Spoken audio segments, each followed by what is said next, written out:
mixtos como Belkin, que venía de Siqueiros, en fin, era toda una revoltura, es decir, no había un panorama, y esa revoltura prácticamente rompió con la línea única de no hay más ruta que la nuestra. Se abrieron rutas individuales según un movimiento sumamente individualista, sumamente universalista, sumamente pluralista, un movimiento que significaba otro México. Ya es una generación que viaja mucho hacia afuera, es una generación que está muy al pendiente de lo que sucede en el contexto internacional, y ya no están tan comprometidos con este debate que a veces era un poco asfixiante, que era el debate de la nación, de lo mexicano y lo nacional. Es una generación que tiene presente al pop, que tiene presente las nuevas búsquedas. Hay algunos que están conscientes del primer conceptualismo. Hay alguna pieza de Felipe Ehrenberg del 68, 69, que ya se llama así, arte conceptual. Aunque es una pieza pop, curiosamente, una pieza de las que estuvo en Salón Independiente. Toda esta imaginería del cartel psicodélico de la era de la contracultura todavía no llegaba, aunque hay unos reflejos por ahí que sí tenían que darse, ¿no?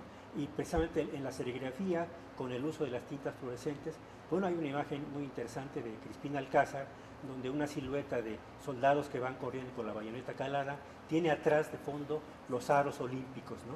Entonces, esto ya es pues, una imagen psicodélica, ¿no? Entonces, si se recuerda un poco, el que conozca la gráfica del 68 recordará que las primeras imágenes son de militares, son de violencia, bayonetas, empieza la paloma a aparecer ultrajada. Entonces estaban los grandes espectaculares de las palomas bombardeados con manchones de sangre roja, ¿no? Eso es lo que tratamos de decir, que esas Olimpiadas, que casualmente todo el temario de la Olimpiada era las Olimpiadas de la Paz. Una serie de elementos ya impactaron en el estudiantado de nosotros como gente de San Carlos, pero también la Escuela de la Esmeralda. Y estos canallas lo que estaban haciendo era matando a los estudiantes y a la gente que se les oponía, ¿no? Entonces, ¿cuál Olimpiadas de la Paz?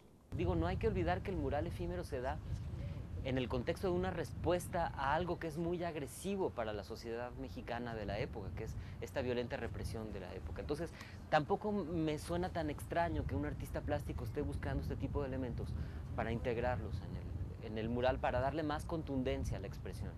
Recordando uno de los acontecimientos, puso una muñeca rota que tenía que ver con una de las víctimas de la represión. La muñeca que está colgada en el mural es un preámbulo de las búsquedas que van a hacer los artistas plásticos ya en los años 70. Cada vez más están rompiendo la bidimensionalidad de la obra y están buscando un arte objetual y muchas veces ambiental. Entonces, desde la historia del arte, nos topamos con un evento contracultural de esta calidad, de esta decisión, de, de esta envergadura ética nueva para el arte mexicano, que ya se venía perfilando desde Jodorowsky, ¿no? Desde el 63, cuando inicia hace sus performances en el Deportivo Bahía, y luego en ese mismo año, por ejemplo, Fando y Lis, que son una lección maravillosa también para estos artistas del mural efímero. Lo que es el performance, su origen más fuerte fue el happening. Bueno, aquí con Alejandro, que Lilia Silvestuero y yo la escenografía, hicimos como 3 o 4 tremendos efímeros, es decir, que les pusimos efímeros. Entonces se dice, en vez de llamarle performance o llamarle happening, eran efímeros, actos efímeros.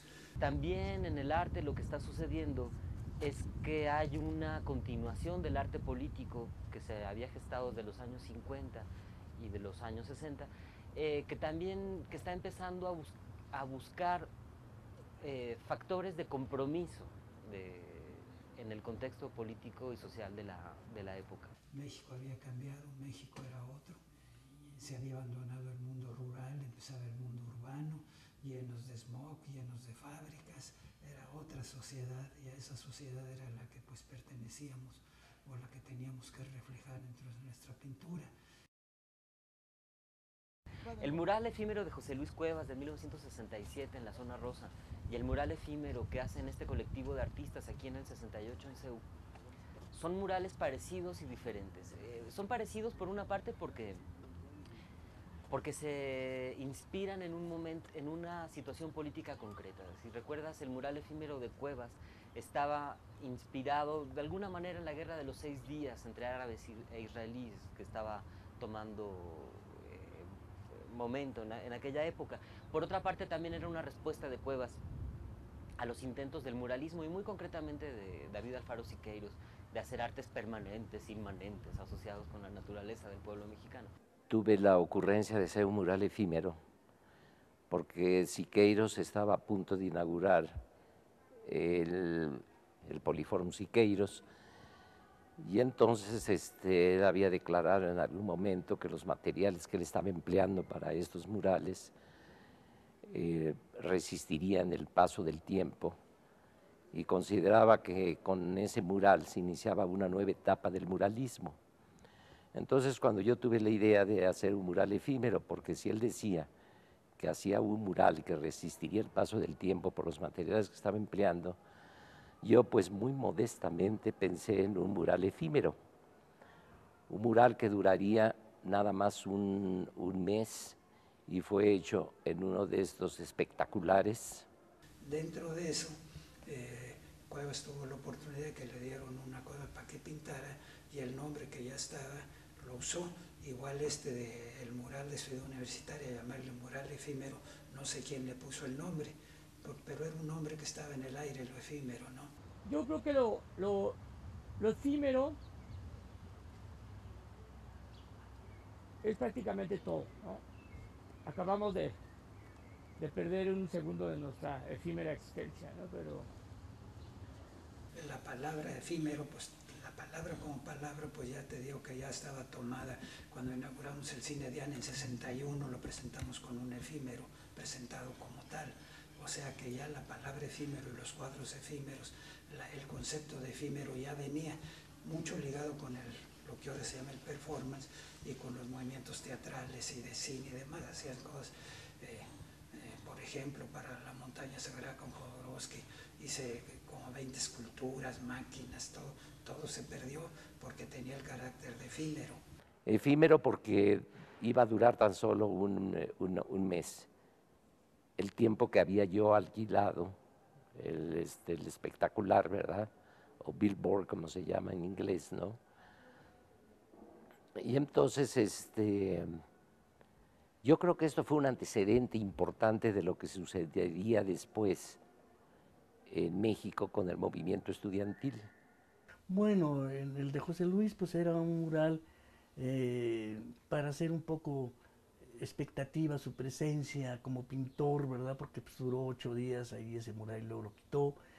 Más bien era un dibujo, eran líneas con color negro. Pero el de acá, el contenido era drástico. Aquí nos dirigíamos precisamente a las fuerzas policíacas, a la represión policíaca. Y aquí sí se pintó con más agudeza la sátira que hicimos de estos cuerpos criminales disfrazados de protectores de la sociedad. Bueno, lo que yo pinté, y la intención era además también muy buena y sumamente ingeniosa, podríamos decirlo, porque era pintar lo que en ese momento era noticia periodística, lo que aparecía en los periódicos. Entonces había una improvisación, definitivamente, ¿no? Pinté la violencia, fue lo que pinté allá, pero totalmente improvisado, sin bocetos previos, ni mucho menos. Y con la gran multitud que me estaba viendo, además, hacer el mural efímero, ¿verdad?